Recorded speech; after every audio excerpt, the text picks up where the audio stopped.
Hello everyone, welcome back to Eureka. इस video में हम बायोइन्फॉर्मेटिक्स का अगेन एक टॉपिक पढ़ेंगे और वो टॉपिक है सीक्वेंस होमोलॉजी, सीक्वेंस सिमिलैरिटी और सीक्वेंस आइडेंटिटी क्या है, इनको कैसे कैलकुलेट करते हैं और लास्ट में हम डीबीटी के पीवाईक्यूज जो इस पर्टिकुलर टॉपिक से आए हैं उनको भी डिस्कस करेंगे। ठीक है, तो चलो शुरू करते हैं। सबसे पहले हमको क्या है, ये तीनों टर्म को समझना है कि what is sequence homology, sequence similarity क्या है और सीक्वेंस आइडेंटिटी क्या है। ठीक है, ये तीनों ही काइंड ऑफ सिमिलर साउंड करते हैं, इसीलिए कई बार हम इंटरचेंज करके यूज कर लेते हैं, बट ऐसा नहीं करना है क्योंकि ये तीनों के तीनों अपना एक अलग मीनिंग रखते हैं। ठीक है, तो सबसे पहले हम बात करते हैं सीक्वेंस होमोलॉजी की कि ये क्या होता है। तो देखिए इसमें क्या होता है कि जब मैं यहाँ पे सीक्वेंस की बात कर रही हूँ तो आपके पास कोई दो ऑर्गेनिज्म है, ऑर्गेनिज्म ए, ऑर्गेनिज्म बी। ठीक है, तो इसका एक सीक्वेंस होगा, ये सीक्वेंस होगा। सीक्वेंस यहाँ पे डीएनए भी हो सकता है और सीक्वेंस यहाँ पर प्रोटीन्स भी हो सकते हैं। ठीक है, क्योंकि आपको मालूम है कि जो डीएनए है उनमें न्यूक्लियोटाइड्स होंगे और वो न्यूक्लियोटाइड ए, टी, जी, सी होंगे और ये क्या सीक्वेंस बनाएंगे। प्रोटीन में हम अमीनो एसिड देखते हैं और अमीनो एसिड के भी सीक्वेंस आपको मिलेंगे क्योंकि आपको क्या 20 अमीनो एसिड है, तो एलिनिन, ल्यूसीन, हिस्टिडीन ऐसे करके आपको पूरा एक सीक्वेंस मिल सकता है। ठीक है, तो यहाँ पर हम कोई भी सीक्वेंस ले लें, लेकिन मेरा जो पॉइंट है वो ये है कि ऑर्गेनिज्म ए और ऑर्गेनिज्म बी का ये जो सीक्वेंस, यहाँ पर मैं सीक्वेंस की बात कर रही हूँ, ध्यान दीजिएगा। तो ये जो सीक्वेंस ए और सीक्वेंस बी है, अगर ये किसी कॉमन इवोल्यूशनरी ओरिजिन के थ्रू आते हैं तो मैं बोलूंगी कि उन दोनों में क्या है, होमोलॉजी। मैंने क्या बोला कि अगर मान लीजिए ये सीक्वेंस ए है और ये सीक्वेंस बी है, ये दोनों सीक्वेंस जो है किसी कॉमन इवोल्यूशनरी ओरिजिन से आते हैं, जैसे मान लीजिए एक्स है, इनका क्या है, कॉमन इवोल्यूशनरी ओरिजिन है।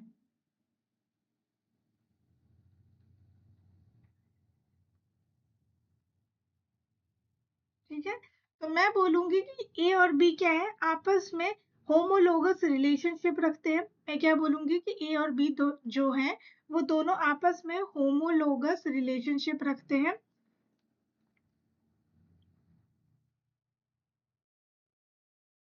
या फिर इनके बीच में क्या है, होमोलॉजी शेयर हो रही है, तो मैं क्या बोल सकती हूँ कि दे शेयर होमोलॉजी।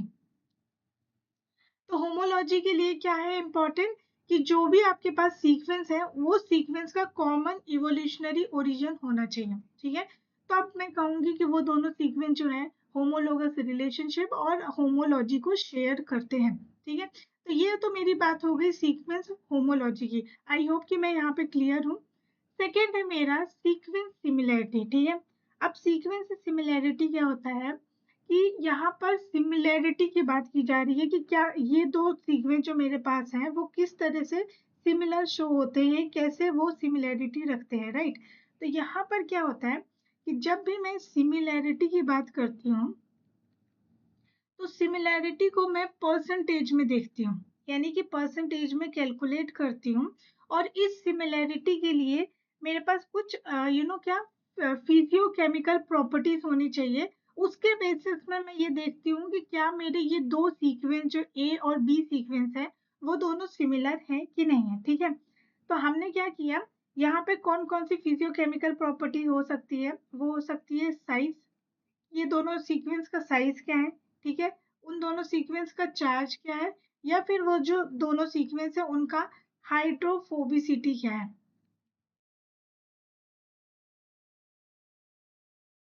ये हो जाते हैं कुछ प्रॉपर्टी जिसके बेसिस पे हम देखते हैं कि क्या मेरे पास जो दो सीक्वेंस है वो सेम है कि नहीं है, मतलब सिमिलैरिटी रखते हैं कि नहीं है। जैसे फॉर एग्जांपल अगर मैं आपको बोलूं कि जैसे मान लीजिए ये एक मैंने ल्यूसिन दिया, ठीक है, एक अमीनो एसिड ल्यूसिन दिया, दूसरा अमीनो एसिड मैंने आपको आइसोल्यूसिन दिया। ठीक है, और यहाँ पर मान लीजिए कि मैंने एक और यहाँ पे आपको ल्यूसिन दे दिया और यहाँ पे मैंने ग्लूटामिक एसिड दे दिया। तो मुझे आप ये बताइए कि क्या ल्यूसिन और आइसोल्यूसिन सिमिलर है, तो मैं बोलूंगी यस, वो दोनों क्या है, सिमिलर है। अब मैं ऐसा क्यों बोल सकती हूँ, ऐसा इसलिए बोल सकती हूँ क्योंकि दोनों का नेचर कैसा है, नॉन पोलर है।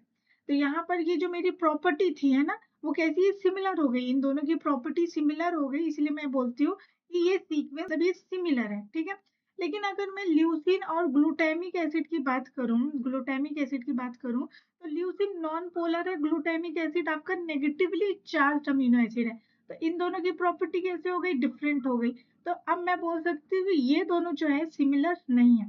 ठीक है, तो इस तरीके से मैंने सिमिलैरिटी में बता सकती हूँ कि कौन मेरा सीक्वेंस जो है, गिवन सीक्वेंस, वो सिमिलर है कि नहीं है सिमिलर। ठीक है, अब मान लीजिए एक और चीज कि यहाँ पर जो है सिमिलैरिटी जो है हम परसेंटेज में शो करते हैं। ठीक है, लेकिन यहाँ पर जो होमोलॉजी का कंसेप्ट है, होमोलॉजी का कंसेप्ट क्या है कि होमोलॉजी में हम बोल सकते हैं कि ये दोनों सीक्वेंस जो है ये कॉमन इवोल्यूशनरी ओरिजिन से अगर आई है तो या तो ये होमोलॉजी होंगी या तो नहीं होंगी। ठीक है, मैं कभी भी ये नहीं बोल सकती कि मेरे ए और बी सीक्वेंस में 40% का होमोलॉजी है, मैं ये नहीं कह सकती।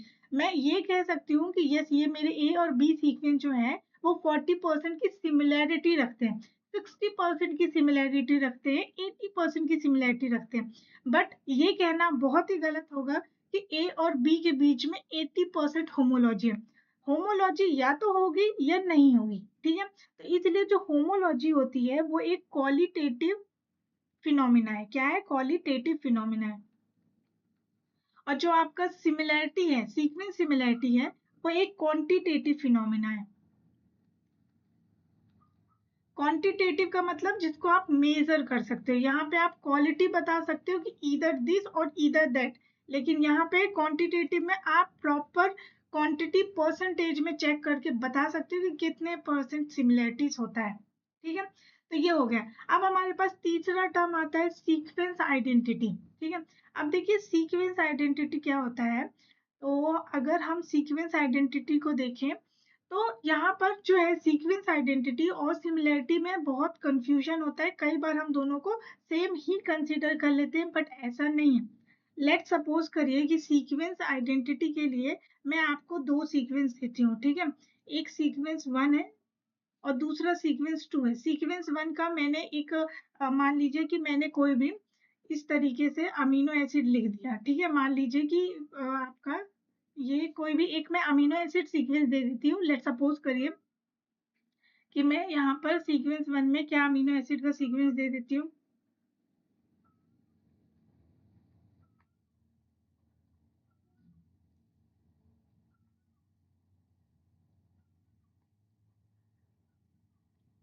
इस तरह का सीक्वेंस, तो ये सीक्वेंस 1 है और ये वाला जो है वो आपका सीक्वेंस 2 हो गया। ठीक है, तो अब यहाँ पर अगर आप देखोगे कि आइडेंटिटी की बात करूं जो एग्जैक्ट सिमिलर है, एग्जैक्ट सेम है, तो मैं बोलूंगी कि ये जो ल्यूसिन है, सीक्वेंस 1 का ल्यूसिन सीक्वेंस 2 के ल्यूसिन की तरह एकदम सेम है। यहाँ पे जो सीरिन है सीक्वेंस 1 में वो सेम है एकदम सीरिन सीक्वेंस 2 में। ठीक है, यहाँ पे हिस्टिडीन और यहाँ पर हिस्टिडीन सेम है, लेकिन यहाँ पर क्या आ गया, टायरोसिन आ गया। ठीक है, और यहाँ पे एलिनिन आ गया। तो अब ये सिमिलर, अब ये आइडेंटिकल नहीं है। मैंने क्या बोला, ये आइडेंटिकल नहीं है। आइडेंटिकल होने के लिए आपको एग्जैक्ट सेम होना पड़ता है। ठीक है, तो यहाँ पर इनका जो आइडेंटिटी है वो कैसी है, सिर्फ इन तीनों से है, बाकी नहीं है। तो मैं ये बोल सकती हूँ कि इन दोनों सीक्वेंस में मेरे आइडेंटिकल मुझे ल्यूसिन, सिरिन और हिस्टिडिन मिला।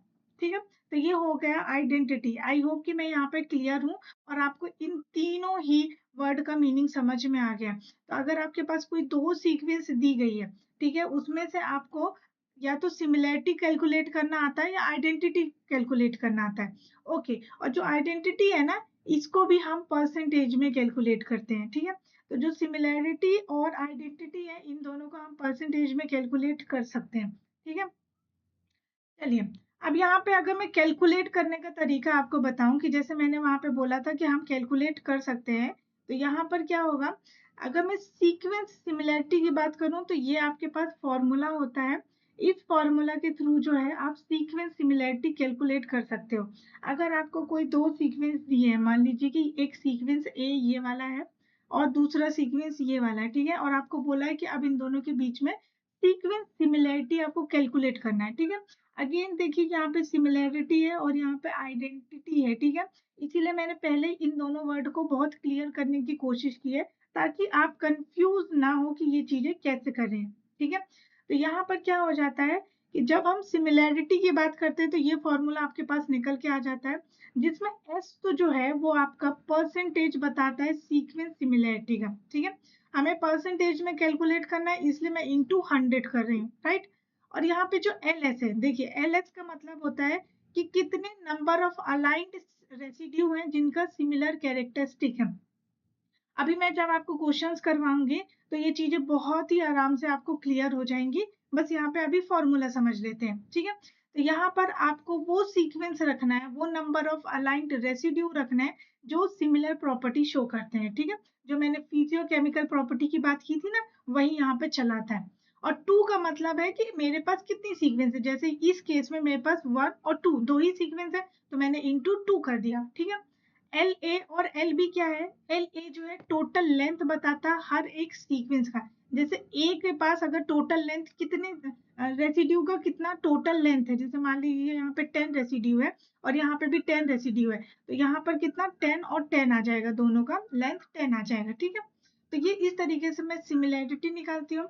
अगर मैं आइडेंटिटी की बात करूं तो फॉर्मूला एकदम सेम है। आइडेंटिटी में यहाँ पे एल एच की जगह एल आई आ जाता है और यहाँ पर एच की जगह हम आई लिखते हैं और पूरा फॉर्मूला एकदम सेम होता है। तो ये फॉर्मूला आपको ध्यान में रखना है, क्योंकि जब हम क्वेश्चन सॉल्व करेंगे तो हमें यही फॉर्मूला का यूज करना है, ठीक है। तो इसके लिए यहाँ पे एल आई क्या है, number of aligned identical residue, यानी यहाँ पे आपको उन नंबर्स को रखना है जहाँ जितने नंबर का आपको आइडेंटिकल रेसिड्यू मिल रहा है, एकदम एग्जैक्ट मिल रहा है, ठीक है। तो उस इस तरीके से आप जो है इस फॉर्मूले की मदद से आप सीक्वेंस आइडेंटिटी को पता कर सकते हो, ठीक है। मैं ये सब करके दिखाऊंगी कि आपको कैसे करना है। और प्रीवियस ईयर में भी इस पर्टिकुलर टॉपिक से क्वेश्चंस आए हैं। एक क्वेश्चन तो बहुत ही रिसेंट में आया है, तो वो भी हम सॉल्व करेंगे। नेक्स्ट, अच्छा, अब जब हम सीक्वेंस होमोलॉजी की बात कर रहे हैं और यहाँ पर मैं सीक्वेंस सिमिलैरिटी को दोनों को साथ में बताने वाली हूँ, तो देखिए क्या होता है कि अगर मैं बोल रही हूँ कि मेरा ए सीक्वेंस, मेरा बी सीक्वेंस है, ठीक है, मेरे पास दो सीक्वेंस है और इन दोनों सीक्वेंस में होमोलॉजी है, ठीक है। मैंने क्या बोला कि ये सीक्वेंस या तो होमोलॉजी रिलेशनशिप बताएंगी या तो नहीं बताएंगी, ठीक है, यही चीज होगी, ठीक है। तो जनरली प्रॉब्लम क्या होती है, प्रॉब्लम ये होती है, इशू यहाँ पर आ जाता है कि अगर मुझे सिमिलैरिटी का लेवल पता करना हो, मैं अगर किसी होमोलोगस रिलेशनशिप को देखूं, यानी दो सीक्वेंस हैं और मैं बोल रही हूँ कि ये दोनों होमोलोगस रिलेशनशिप में हैं, तो इनके बीच में कितना सिमिलैरिटी लेवल होगा वो मुझे चेक करना है, वो मुझे पता करना है। तो इसके लिए क्या करूंगी, मैं इस ग्राफ को पढ़ना पड़ेगा मुझे। अब जब भी हम क्या करते हैं, हमें सिमिलैरिटी का लेवल निकालना पड़ता है होमोलोगस रिलेशनशिप से, ठीक है। मैं जो भी वर्ड बोल रही हूँ बहुत ध्यान से सीखिए, समझिए, बहुत ध्यान से सुनिए। मैंने क्या बोला कि मुझे सिमिलैरिटी का लेवल निकालना है, ठीक है।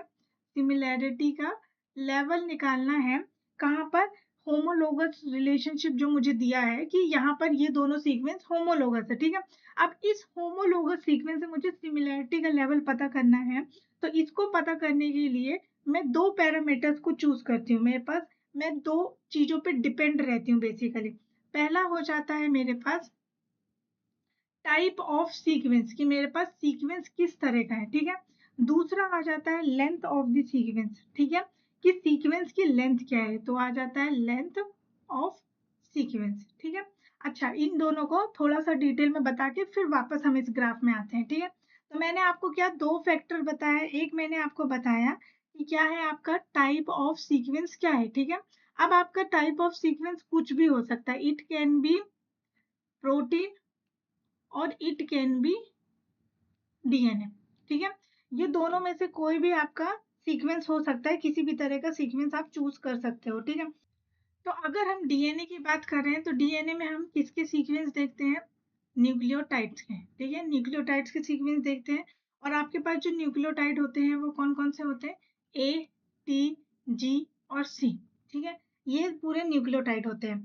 तो अगर मैं इनमें बोलना चाहूँ कि यहाँ पर अगर मैं बोलना चाहूँ कि मेरे पास जो न्यूक्लियोटाइड के सीक्वेंस हैं उसमें मुझे ये चार ही कैरेक्टर मिलने वाले हैं और यहाँ पर जो अनरिलेटेड सीक्वेंस हैं उनमें कितने परसेंटेज आइडेंटिकल हो सकते हैं, मतलब कितना परसेंटेज है कि ये जो मेरी मेरे पास ए और बी का सीक्वेंस है वो दोनों आइडेंटिकल होंगे, कितना परसेंटेज हो सकता है, तो वो कैसे निकालूंगी मैं, वो मैं निकालूंगी 1/4 करके, क्योंकि यहाँ पर क्या है 4 न्यूक्लियोटाइड है और 1/4 करूंगी तो मेरे पास कितना आ जाएगा 25% आ जाएगा।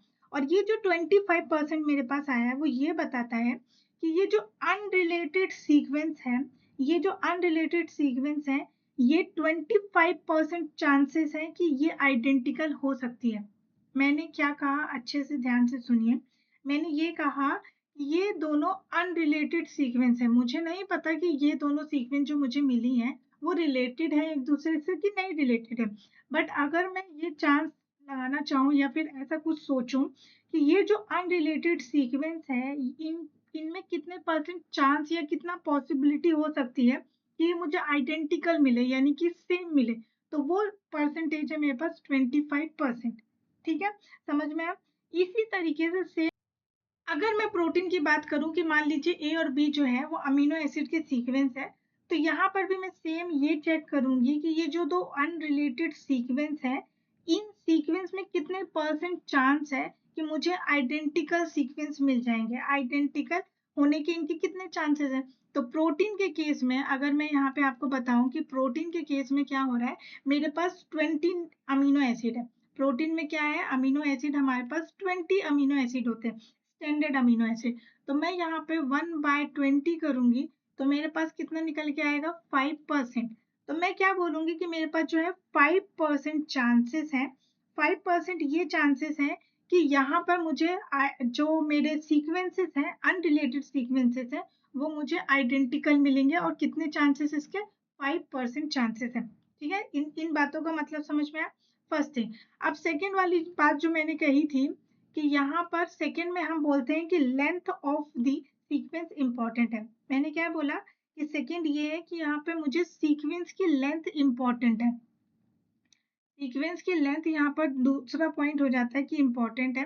अगर देखिए सीक्वेंस की लेंथ का सीन क्या है कि अगर लेंथ जो है ना तो बहुत शॉर्ट होनी चाहिए, देखिए अगर शॉर्ट, अगर मान लीजिए कि यहाँ पर यही हो सकता है कि या तो आपको शॉर्ट लेंथ मिल जाएगी, ठीक है, या फिर लॉन्ग सीक्वेंस की लेंथ होगी। तो अगर शॉर्ट हुई सीक्वेंस की लेंथ, अगर शॉर्ट हुई तो प्रॉब्लम ये आएगी कि ये जो शॉर्ट लेंथ वाला सीक्वेंस है वो कहीं पर भी जाकर क्या मतलब हाई परसेंटेज आपको मिल जाएंगे कि ये कहीं पे भी जाके अलाइन कर सकता है, रेंडम कहीं पे भी जाके अलाइन कर सकता है। मान लीजिए कि अगर मैं चेक कर रही हूँ तो मेरे पास ये एक सीक्वेंस है, ठीक है, ये न्यूक्लियोटाइड का एक सीक्वेंस है और यहाँ पे जो दूसरा मेरा जो सीक्वेंस है वो इतना छोटा सीक्वेंस है, ठीक है। तो अगर मैंने शॉर्ट सीक्वेंस लिया तो वो क्या है, यहाँ पर भी हो सकता है बाइंड कर ले, यहाँ पे भी बाइंड कर ले, तो वो रेंडम तरीके से कहीं पे भी जो है अलाइन हो सकता है, ठीक है। और शॉर्ट में ये प्रॉब्लम आ गई।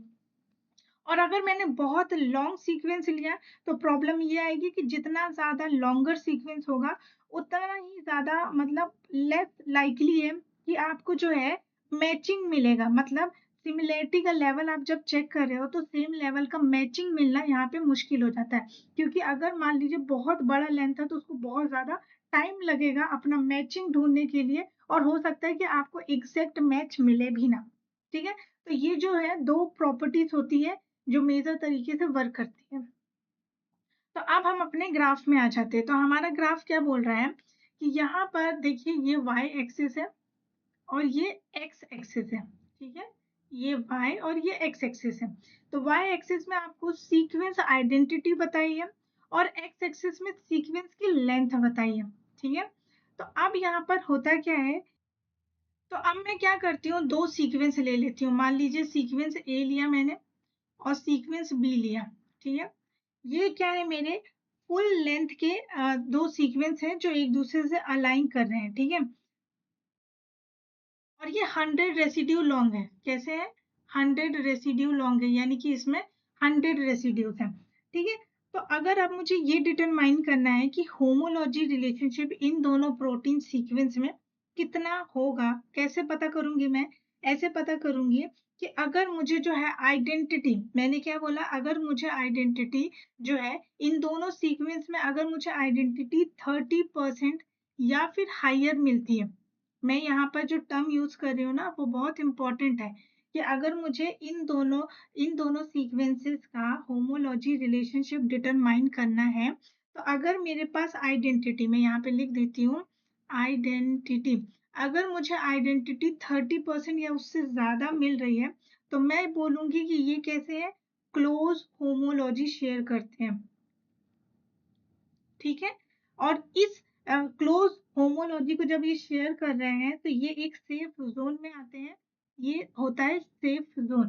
ठीक है, तो सेफ जोन में क्या है, आपको आइडेंटिटी 30% या उससे ज्यादा मिलेगी, तो वो क्लोज होमोलॉजी को बताते हैं। ठीक है, अब क्या होता है कि अब जब आप सेफ जोन से बाहर निकलते हो, तो जो अगर आइडेंटिटी जो है, आइडेंटिटी अगर 20 to 30% आ रही है, मैंने क्या बोला, अगर आइडेंटिटी जो है 20 to 30% आ रही है, इसका मतलब क्या है कि जो होमोलोगस रिलेशनशिप है यहाँ पर, वो हम डिटरमाइन नहीं कर सकते। मेरे वर्ड्स को आपको बहुत ही क्लियरफुली समझना है।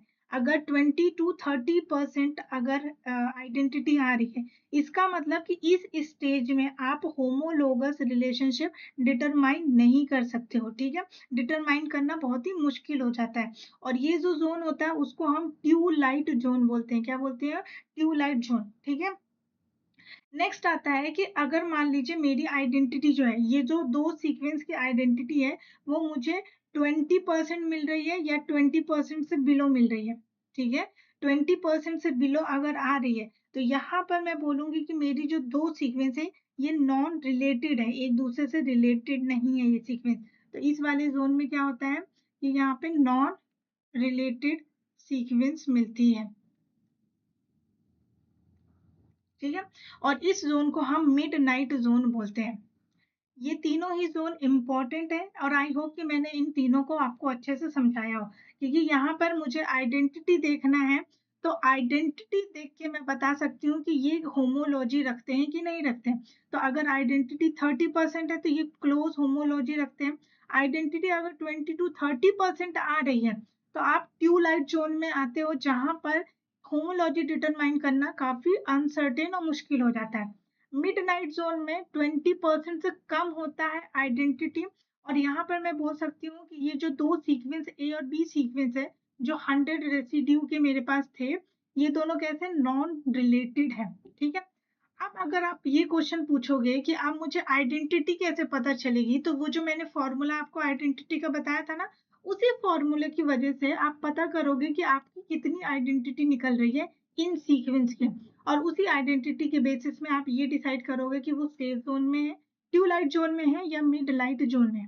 ठीक है, आई होप कि मैंने यहाँ पे आपको थोड़ा क्लियरिटी दी होगी, और आपको ये ग्राफ बहुत ही अच्छे से समझ में आ गया होगा। ये एक इम्पोर्टेंट ग्राफ है। ठीक है, ओके, तो अब हम क्या देखते हैं, कुछ पीवाईक्यूज देखते हैं, और इसी पीवाईक्यू की मदद से मैं आपको ये कॉन्सेप्ट और ही अच्छे से एकदम क्लियर कर देती हूँ। ठीक है, तो अगर आपको थोड़ा बहुत डाउट अगर बचे भी होंगे, तो वो भी यहाँ पे मैं पूरा क्लियर कर दूंगी। ठीक है, तो यहाँ पे पूछा है, ये बहुत ही रिसेंट क्वेश्चन है, 2023 में आया है, जहाँ पे पूछा है कि क्या चीज सही है, ट्रू है about similarity and homology between protein sequences. ठीक है, अगर आपके पास प्रोटीन की सीक्वेंसेस दी है, तो वहां पर होमोलॉजी और सिमिलैरिटीज के बीच में कौन से पॉइंट सही हो सकते हैं। ठीक है, तो देखिए, similarity and homology means the same.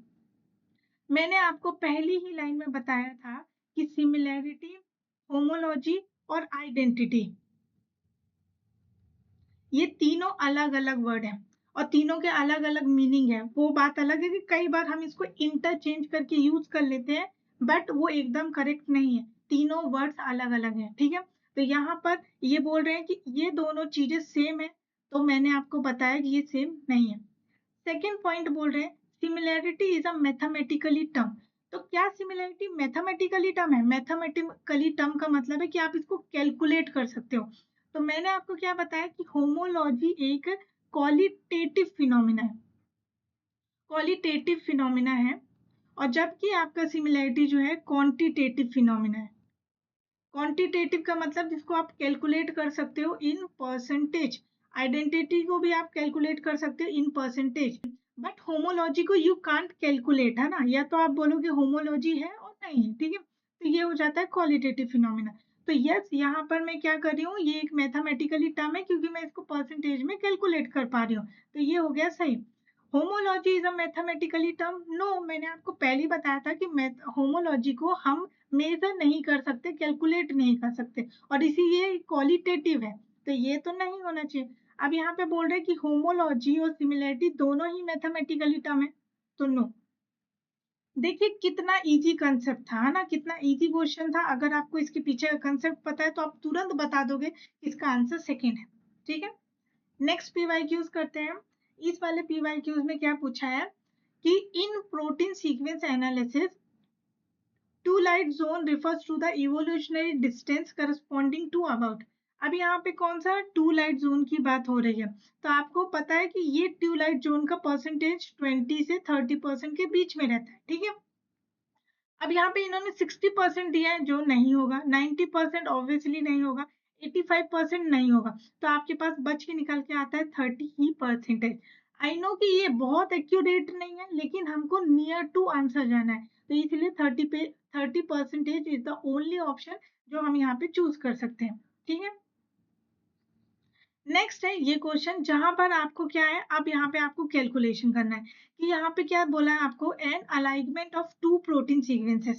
Sequence A और सीक्वेंस बी में आपको प्रोटीन के सीक्वेंसेस दिए हैं, जिसमें कि आपको मैचेस मिलेंगे, मिस मैचेस मिलेंगे और गैप्स मिलेंगे। ठीक है, और आपको कैलकुलेट करना है similarity score in percentage for this particular alignment.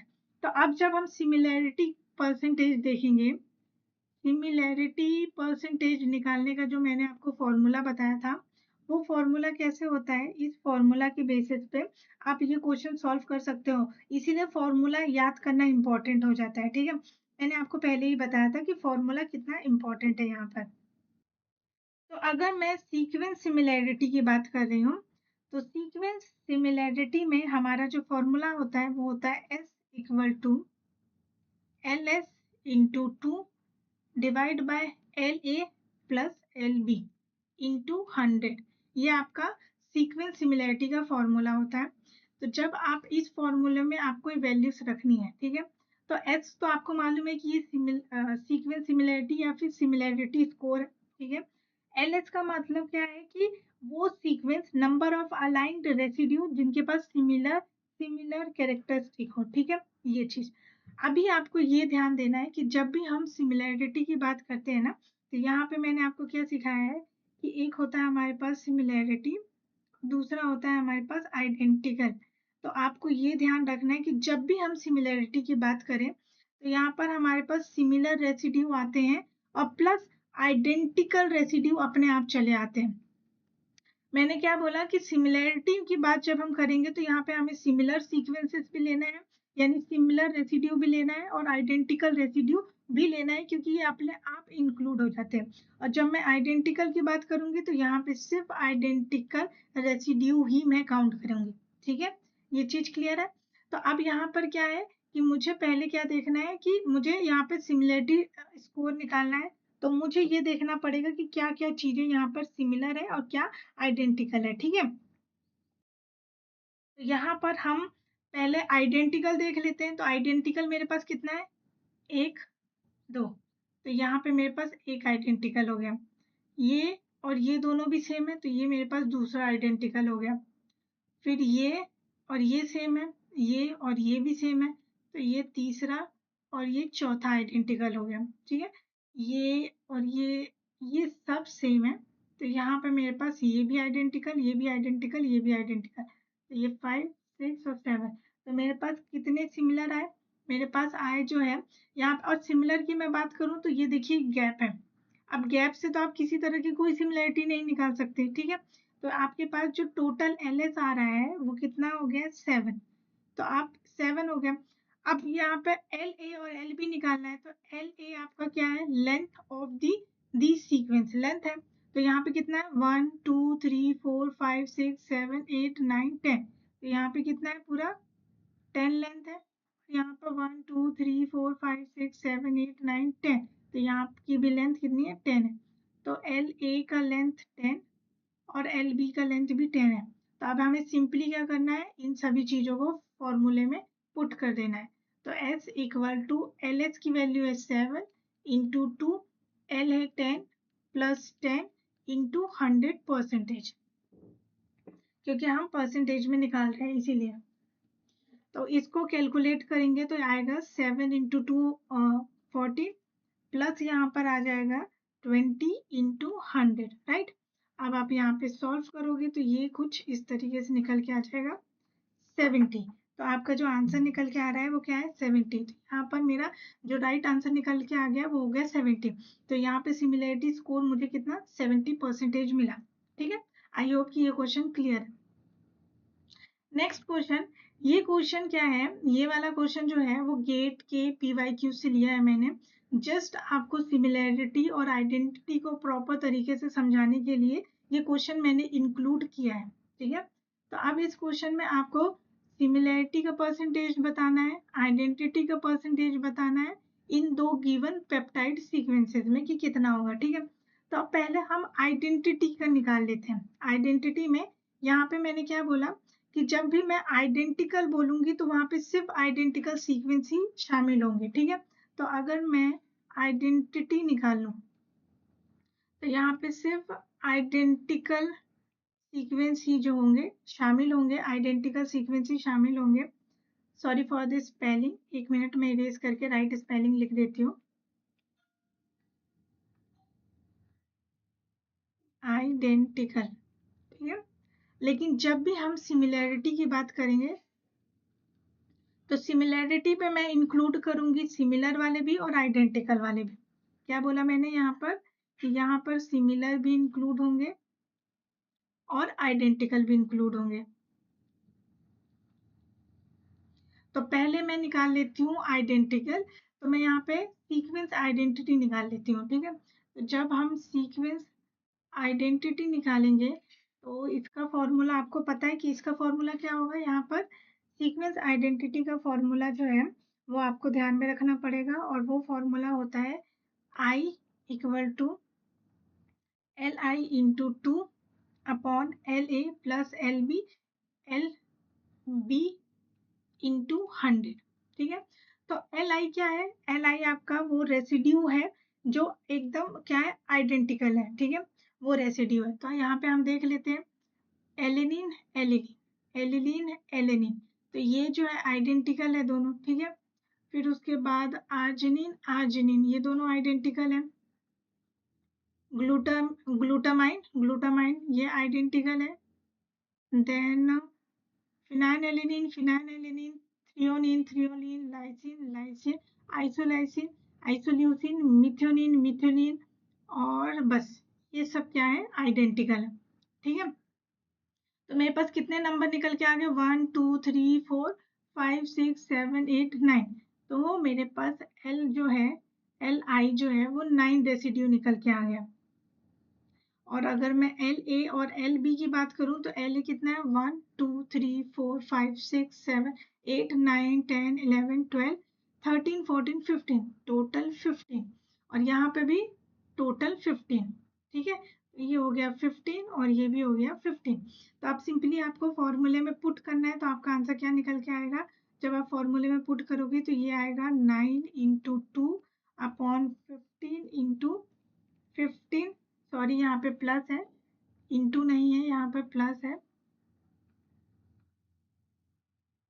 और यहाँ पर इंटू आ जाएगा 100। ठीक है, अब जब ये चीज आप करोगे तो आपका आंसर आ जाएगा जब आप इस चीज को सॉल्व कर लेते हो। ठीक है, अब सॉल्व करोगे तो 9 इंटू 2 इज 18 एंड यहाँ पर आ जाएगा 30 इंटू 100। ठीक है, अब इस चीज को आप सॉल्व करोगे तो आपका जो आंसर है 60% निकल के आ रहा है। तो मतलब आपकी जो आइडेंटिटी आई वो कितनी आई 60% आई। तो आइडेंटिटी सेकेंड वाले में, तो मतलब ये या फिर ये, इन दोनों में से कोई आंसर हो सकता है। ऑप्शन ए और ऑप्शन बी तो नहीं होगा। तो हमारे पास आइडेंटिटी जो है 60% निकल के आ गई। ठीक है, अब इसके बाद हमें सिमिलैरिटी निकालनी है। तो जैसे कि मैंने कहा कि सिमिलैरिटी में आइडेंटिटी तो इंक्लूड ही होगी। तो यहाँ पे कितने आइडेंटिकल थे, आइडेंटिकल रेसिड्यू 9 थे, तो ये तो इंक्लूड ही होगा। सिमिलर कितने हैं अब वो देख लेते हैं। तो अब ये बताइए कि आर्जिनिन और ग्लूटामिक एसिड क्या सिमिलर है, ये दोनों सिमिलर है क्या, ये सिमिलर है। सिमिलैरिटी हम पता करेंगे फिजियोकेमिकल प्रॉपर्टी के बेसिस में, जो मैंने आपको बताया था ना, चार्ज, साइज और हाइड्रोफोबिसिटी, उसके बेसिस पे सिमिलैरिटी को चेक करते हैं, कैलकुलेट करते हैं। ठीक है, तो आप बताइए, आर्जिनिन जो है वो नॉन पोलर अमीनो एसिड है, ठीक है, और glutamic acid negatively charge amino acid है, तो इन दोनों की प्रॉपर्टी हो गई अलग, तो ये तो काउंट नहीं होंगे। ठीक है, फिर ट्रिप्टोफैन और टायरोसिन आ जाता है, तो ट्रिप्टोफैन और टायरोसिन ये भी नहीं होंगे, क्योंकि tryptophan non polar amino acid है और टायरोसिन जो है अनचार्ज पोलर अमीनो एसिड है। ठीक है, नेक्स्ट आता है, तो ये भी नहीं होगा। ल्यूसिन और आइसोल्यूसिन, यस, दोनों ही नॉन पोलर है, तो ये दोनों कैसे सिमिलैरिटी दिखा रहे हैं, तो ये हम इंक्लूड करेंगे। सेकंड, थ्रियोनिन और सीरिन, थ्रियोनिन दोनों ही अनचार्ज्ड पोलर अमीनो एसिड है, तो दोनों की प्रॉपर्टी सेम है, तो इसे भी इंक्लूड करेंगे। यहाँ पे आ रहा है serine arginine, serine non polar amino acid है, arginine positively charged amino acid है।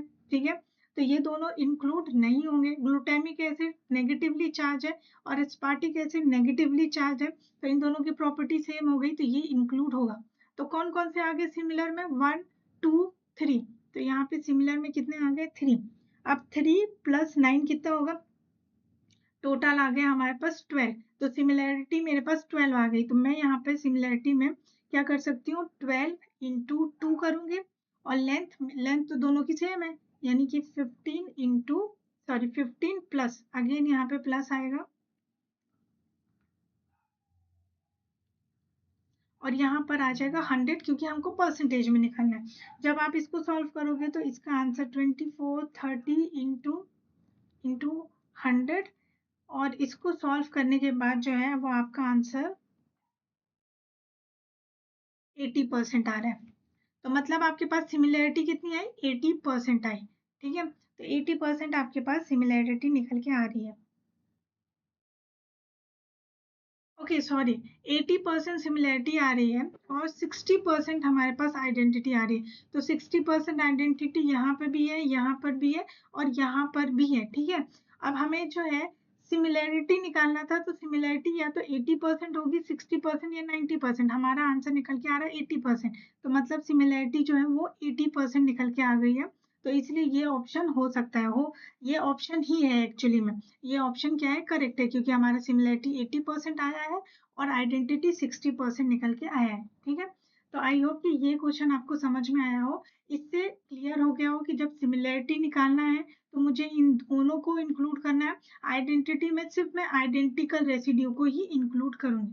ठीक है, तो इस तरीके से मैंने आपको ये क्वेश्चंस भी करवाए, पीवाईक्यूज भी करवाए और कंसेप्ट भी बताए। आई होप कि ये टॉपिक आपको क्लियर हो गया होगा। अगर इसमें कोई डाउट है तो आप कमेंट करके पूछ सकते हैं, और आप अपना फीडबैक जरूर शेयर करें कि आखिर आपको ये टॉपिक्स कैसे लग रहे हैं, आपकी अंडरस्टैंडिंग कैसी हो रही है, आपके लिए ये कितने यूजफुल हो रहे हैं। अगर आप ये शेयर करते हो तो मुझे भी समझ में आता है यस कि मैं राइट डायरेक्शन में जा रही हूँ और आपको इस तरह की वीडियो से काफी हेल्प मिल रही है। ठीक है, सो हम मिलते हैं नेक्स्ट वीडियो में कुछ अलग कंसेप्ट के साथ, and thank you so much for watching this video. Bye bye.